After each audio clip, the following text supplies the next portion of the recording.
au cœur de la parole, pour découvrir les textes de la Bible. Évangile de Jean, chapitre 1. Au commencement était la parole, et la parole était avec Dieu, et la parole était Dieu. Elle était au commencement avec Dieu. Toutes choses ont été faites par elle, et rien de ce qui a été fait n'a été fait sans elle. En elle était la vie, et la vie était la lumière des hommes. La lumière luit dans les ténèbres, et les ténèbres ne l'ont point reçue. Il y eut un homme envoyé de Dieu, son nom était Jean.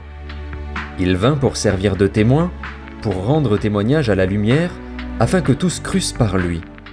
Il n'était pas la lumière, mais il parut pour rendre témoignage à la lumière. Cette lumière était la véritable lumière, qui, en venant dans le monde, éclaire tout homme. Elle était dans le monde, et le monde a été fait par elle, et le monde ne l'a point connue. Elle est venue chez les siens, et les siens ne l'ont point reçue. Mais à tous ceux qui l'ont reçue, à ceux qui croient en son nom, elle a donné le pouvoir de devenir enfants de Dieu, lesquels sont nés, non du sang, ni de la volonté de la chair, ni de la volonté de l'homme, mais de Dieu.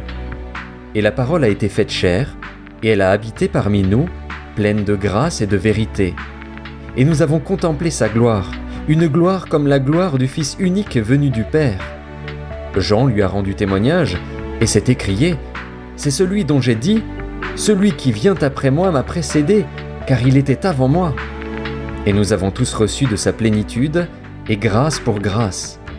Car la loi a été donnée par Moïse, la grâce et la vérité sont venues par Jésus-Christ. Personne n'a jamais vu Dieu.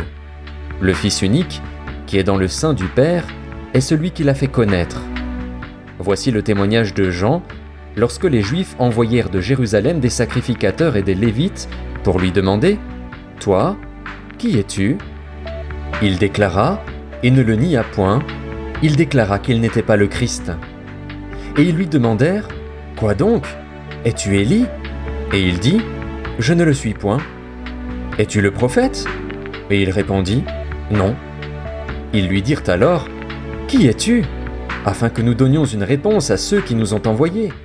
Que dis-tu de toi-même ? » « Moi, dit-il, je suis la voix de celui qui crie dans le désert : aplanissez le chemin du Seigneur, comme a dit Ésaïe, le prophète. » Ceux qui avaient été envoyés étaient des pharisiens. Ils lui firent encore cette question : « Pourquoi donc baptises-tu si tu n'es pas le Christ, ni Élie, ni le prophète ?» Jean leur répondit : « Moi, je baptise d'eau, mais au milieu de vous il y a quelqu'un que vous ne connaissez pas, qui vient après moi. Je ne suis pas digne de délier la courroie de ses souliers. » Ces choses se passèrent à Béthanie, au-delà du Jourdain, où Jean baptisait. Le lendemain, il vit Jésus venant à lui, et il dit : « Voici l'agneau de Dieu, qui ôte le péché du monde. C'est celui dont j'ai dit : après moi vient un homme qui m'a précédé, car il était avant moi. Je ne le connaissais pas, mais c'est afin qu'il fût manifesté à Israël que je suis venu baptiser d'eau. » Jean rendit ce témoignage : « J'ai vu l'Esprit descendre du ciel comme une colombe et s'arrêter sur lui. Je ne le connaissais pas, mais celui qui m'a envoyé baptiser d'eau, celui-là m'a dit : celui sur qui tu verras l'Esprit descendre et s'arrêter, c'est celui qui baptise du Saint-Esprit. Et j'ai vu, et j'ai rendu témoignage qu'il est le Fils de Dieu. » Le lendemain, Jean était encore là, avec 2 de ses disciples.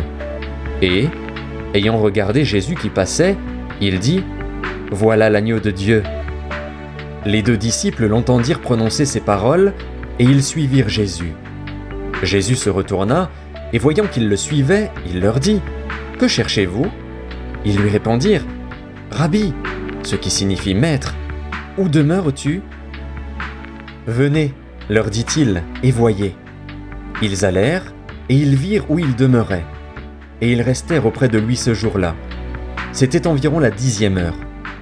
André, frère de Simon-Pierre, était l'un des 2 qui avaient entendu les paroles de Jean et qui avait suivi Jésus.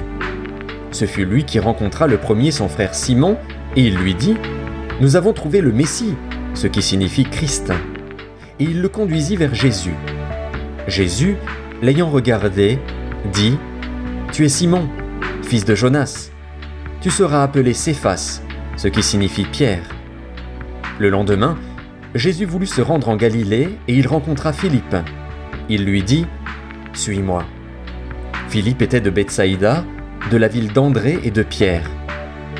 Philippe rencontra Nathanaël et lui dit « Nous avons trouvé celui de qui Moïse a écrit dans la loi et dont les prophètes ont parlé, Jésus de Nazareth, fils de Joseph. » Nathanaël lui dit « Peut-il venir de Nazareth quelque chose de bon ?» Philippe lui répondit « Viens et vois ». Jésus, voyant venir à lui Nathanaël, dit de lui « Voici vraiment un Israélite, dans lequel il n'y a point de fraude. »« D'où me connais-tu » lui dit Nathanaël. Jésus lui répondit « Avant que Philippe t'appelât, quand tu étais sous le figuier, je t'ai vu. » Nathanaël répondit et lui dit « Rabbi, tu es le Fils de Dieu, tu es le roi d'Israël. » Jésus lui répondit « Parce que je t'ai dit que je t'ai vu sous le figuier, tu crois ? Tu verras de plus grandes choses que celles-ci. » Et il lui dit « En vérité, vous verrez désormais le ciel ouvert et les anges de Dieu monter et descendre sur le Fils de l'homme. »